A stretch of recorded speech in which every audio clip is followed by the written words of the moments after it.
Hotep et bienvenue à la kémitosphère. Parenté linguistique, l'Égyptien ancien et les langues africaines modernes. Tel est le thème sur lequel nous allons nous entretenir ce soir. À travers cette vidéo, nous allons partir de la lecture des hiéroglyphes, c'est-à-dire des Médou-Néter, pour aboutir aux langues africaines modernes afin de vous dégager les parentés qui existent entre l'Égyptien ancien et les langues africaines modernes que nous utilisons aujourd'hui. Je suis Alno, votre frère de combat kémite, votre frère de la cause africaine. Si vous êtes nouveau sur la chaîne, veuillez vous abonner tout en activant la cloche de notification pour ne plus jamais rater nos vidéos. Veuillez aussi liker la vidéo pour que les robots YouTube nous encouragent à travailler.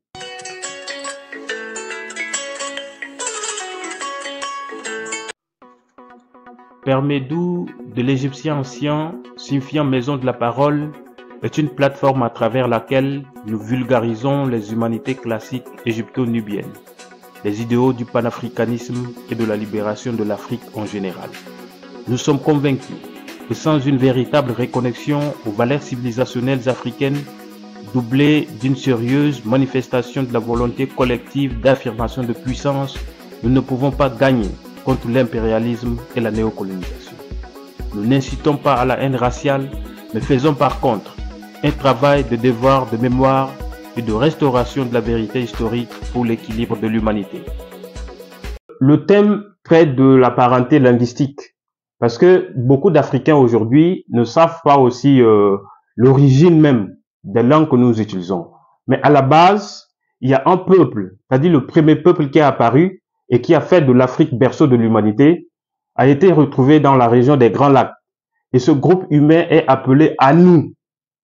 Et ce groupe humain s'est déplacé de la région des Grands Lacs vers le Soudan, et du Soudan vers le Nil, et c'est de là que la civilisation égyptienne est développée. Mais aussi de la région des Grands Lacs, ce premier groupe humain, certains se sont dirigés directement vers les autres régions de l'Afrique. C'est pourquoi aujourd'hui, quand vous venez au Mali, vous allez trouver certains Maliens qui vous diront que eux, leurs ancêtres viennent de l'Éthiopie. Et ceci est vrai parce que même physiquement, il y a beaucoup de Maliens aujourd'hui, quand vous les trouvez, vous avez l'impression d'être avec un Éthiopien.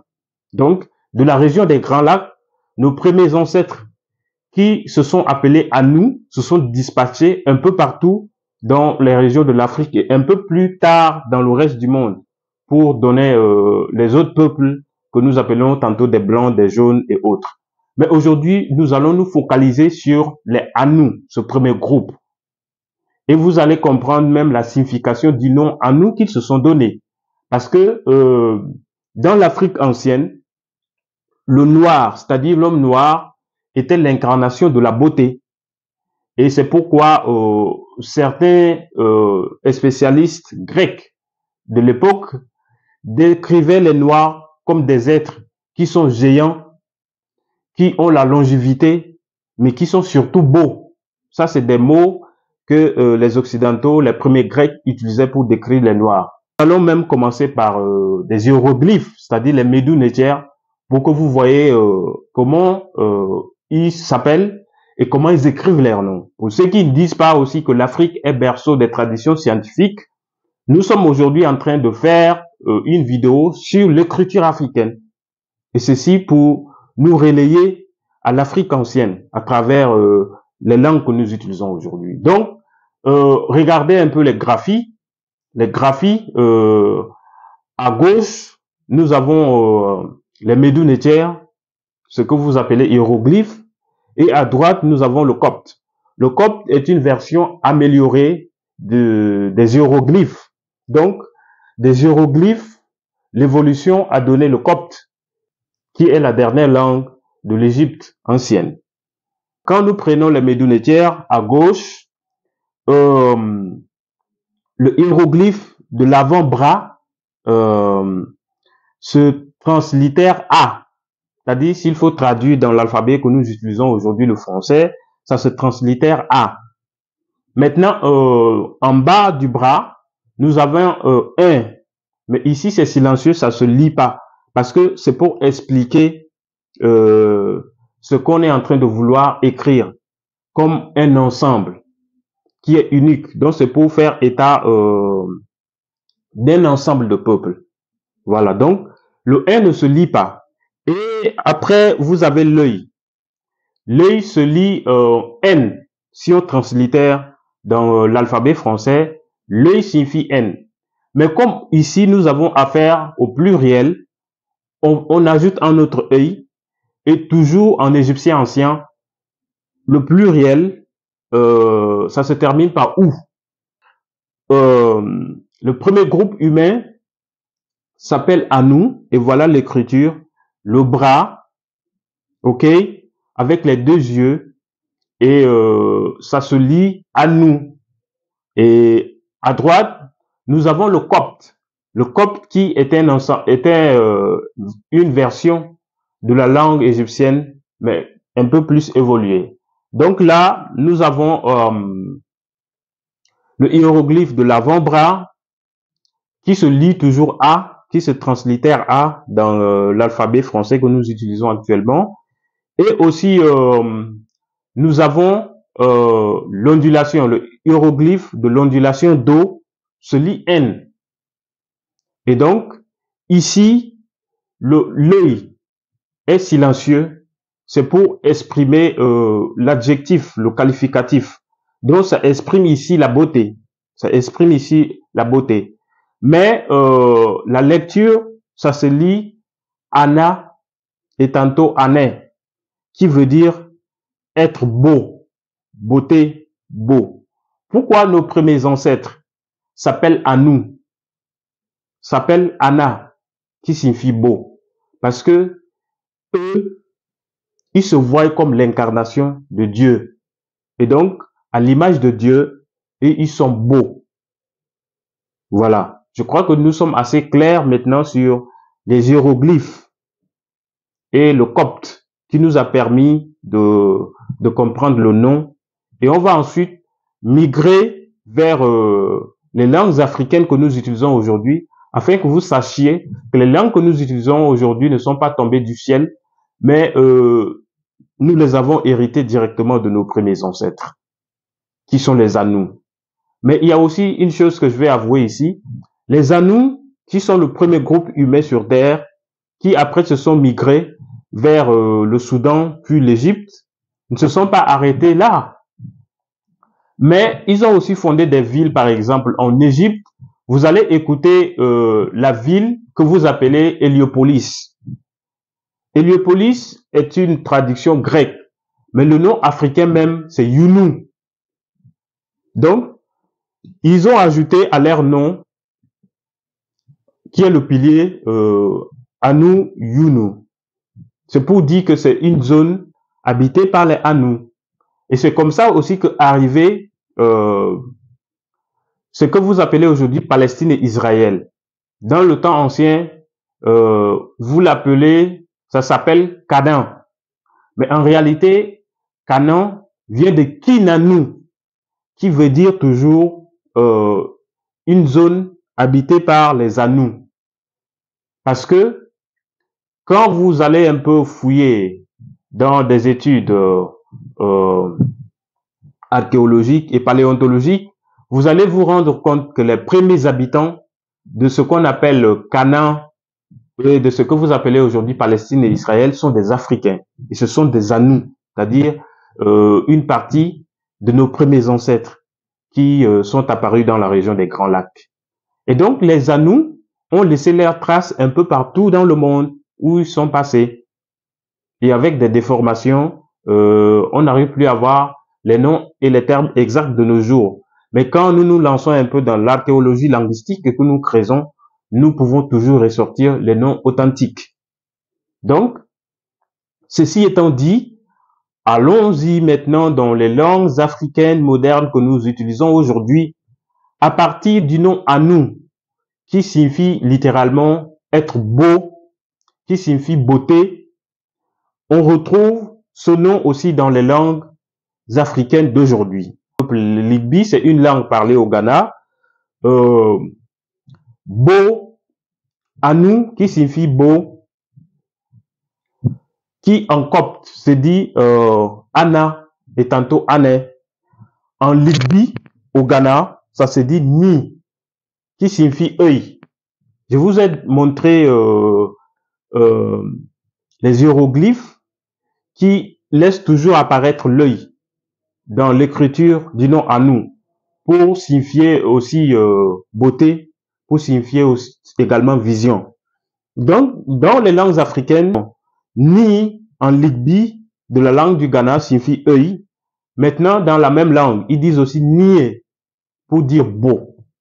En Ouela, c'est une langue du Ghana également. Ni signifie œil, ni signifie beau. Ça nous renvoie au même mot égyptien Anu. Quand vous allez chez les Numu, c'est toujours un peuple, une langue parlée au Ghana. Ni signifie œil, ni signifie beau. Quand vous allez chez les Vai, c'est une langue parlée en Sierra Leone. Nia signifie œil, ni signifie beau.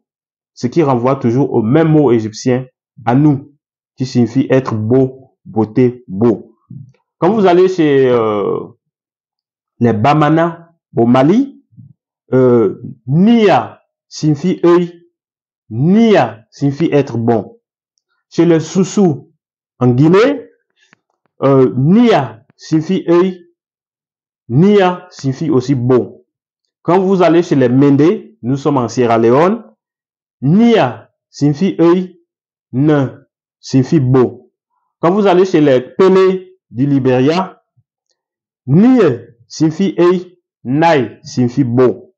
Chez les Bassa au Cameroun, Nia signifie beau. Chez les Fang, nous sommes au Gabon, Nia signifie beau, Nia signifie vrai, Nia signifie pur. Donc, à travers ces parentés linguistiques, vous voyez que du nom égyptien Anu, nous sommes venus au Copte pour avoir Anna ou Ané. Maintenant, Anna, Ané, dans les langues africaines que nous utilisons aujourd'hui, nous a donné dans les langues, que ce soit au Mali, au Ghana, en Sierra Leone, au Libéria, au Gabon, c'est les mêmes noms qui renvoient à la même signification. Nous allons voir aussi dans les langues africaines d'aujourd'hui des termes et des noms qui renvoient à œil, qui renvoient au verbe voir et au qualificatif beau. Par exemple, chez les Bamana au Mali, Nia ou Nié signifie œil. Chez les Soussou, en Guinée toujours, Nia signifie œil. Chez les Douala au Cameroun, Ene signifie voir. Donc c'est toujours à partir du copte et de l'égyptien ancien qui est représenté par l'œil. Vous voyez, ça nous renvoie à un même nom avec une même signification dans nos langues africaines. Nous avons chez les Toroso, c'est une langue parlée au Mali, un peu plus du Mali, il y a Yene qui signifie voir. Chez les Polsi, c'est un peu plus du Nigeria, Yenu, Yen signifie voir. Chez les Maninka, nous sommes toujours au Mali, il y a Yen qui signifie voir. Chez les Kingala, nous sommes au Congo, Yene signifie voir. Chez les Fang au Gabon, nous avons Ayen qui signifie voir. Chez les Fang au Gabon, nous avons Yene qui signifie faire voir. Chez les Moré, nous sommes au Burkina Faso, nous avons Nia, Ne qui signifie voir. Chez les Boum, nous sommes au Cameroun, nous avons Djen qui signifie voir. Chez les Sénoufou, c'est mes parents de la Côte d'Ivoire, nous avons Nia qui signifie voir. Ceci vous laisse comprendre que nous sommes un même peuple. Mais tout simplement, les migrations liées aux intérêts géographiques nous ont juste séparés. La colonisation est venue dans les années 1885 nous tracer des frontières artificielles. Et aujourd'hui, les Africains se font des guerres au nom de ces fausses frontières. Vous avez ici, à travers tout simplement une démonstration linguistique, que vous êtes un même peuple, que vous utilisez une même langue à l'origine. pour donner des variétés de dialectes que nous avons aujourd'hui. Donc, nous devons nous situer au-delà de la mêlée. Aujourd'hui, il est choquant de voir ou alors de dire qu'il y a un conflit entre les Peuls et les Dogons. Il est choquant aujourd'hui de dire qu'il y a un conflit entre les musulmans et les chrétiens dans tel pays. Il est choquant de dire qu'il y a un conflit entre les Tutsis et les Hutus. Nous sommes un même peuple. Nous venons des mêmes ancêtres que nous nous trouvons, surtout dans les pays de l'Afrique subsaharienne. Nous avons un même seul ancêtre, qui est le groupe à nous. Merci. Et si où vous vous trouvez, laissez des commentaires suivant votre pays et suivant aussi la langue que vous utilisez. Si jamais vous vous retrouvez parmi une de ces langues, veuillez aussi vous manifester dans les commentaires. Si vous voulez que nous continuions avec des vidéos sur les parentés linguistiques, veuillez aussi vous manifester dans les commentaires. Merci de nous avoir suivis jusqu'à la fin. Au TEP et à très bientôt.